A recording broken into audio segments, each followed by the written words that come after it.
Well, thanks for tuning in. Meteorologist Brandon Lashbrook here, and we're still tracking the tropics as we are still in September. And here we have Hurricane Lee. This is into the Atlantic just north of Puerto Rico and Hispaniola as well. Currently a Category 3 storm, max winds sustained at 115 miles per hour with pressure down to about 948 millibars. Now this storm is going through what we call an eye wall replacement cycle. Notice the eye really isn't defined as it really begins to weaken. That inner eye and outer eye wall begins to take shape and kind of take over as the dominant eye wall. And as this process occurs, we usually see a weakening of the storm and then a gradual re-strengthening possible after the process is complete. So over the next couple days, likely see fluctuations of Lee's intensities roughly around that Category 3 status. And notice the forecast track rather.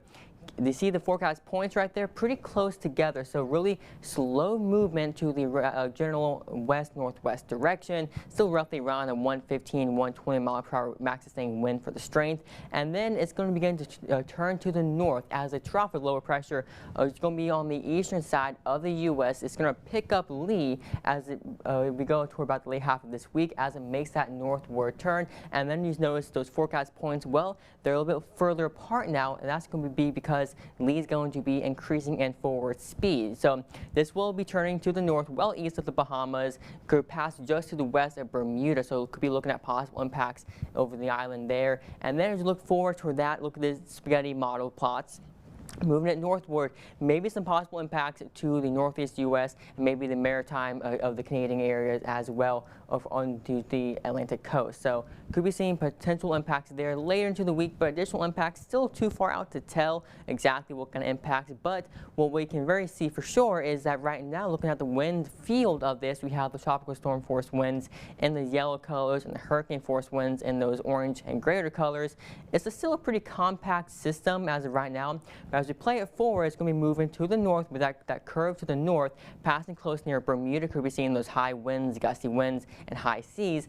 And as it begins to weaken overall, the system will be weakening from a Cat 3 down to about Category 1. But notice the wind field, those orange, the yellow colors, that begins to expand even a little bit greater. And so we're going to see a weakening storm, but we're going to see those impacts occurring well outside of where that center of circulation lies. And so we could be seeing some gusty winds with it as well. And with it, going to be seeing some higher seas, some wave heights roughly maybe about 10 feet for waves along the eastern coast. So as it begins to move to the north, we'll likely see some high seas, dangerous surf along the east coast throughout this week, and as it does bring the risk for rip currents as well. Now again, additional impacts well beyond that day 6, day 7 range, still a little too far out to tell, so anyone to the northeast portion of the country, just continue to monitor. So of course we can see those dangerous rip currents and surf conditions along the east coast this week, as well as strong winds, heavy rainfall, and of course high surf there as well for Bermuda by midweek. So that's Hurricane Lee. Now behind that, we have Hurricane Margot. This was a tropical storm earlier today. It is now the 5th hurricane of the season. Max sustained winds of about 75 miles per hour right now, pressure down to about 988 millibars. And as you see, it has that a little bit tighter circulation. That's going to begin to move to the north. Now this is over into the open Atlantic. So yes, it is forecast to move quickly to the north, strengthen to a possible Category 2 storm. But notice the forecast points at this point as we get toward the end of the week begin to get closer together. Now this system is going to slow down, potentially even stalling out over to the northern Atlantic. So again, no impacts for land from this system, which is good. Just another named storm out there. Again, that was Margot. Now south and southeast of that, we are seeing a couple of Invest areas. Invest 97L right around here, showcasing some disorganized convection storms and showers.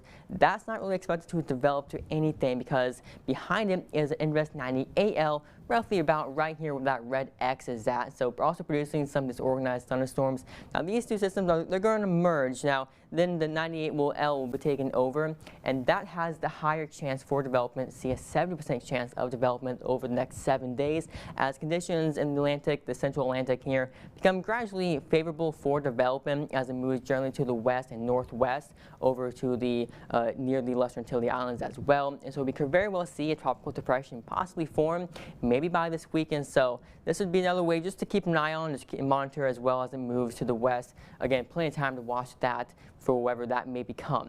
Now, of course, it's September 11th now, and so we are officially past the climatological peak. But notice, as you go toward the back half of September into October, still plenty of season left to go through.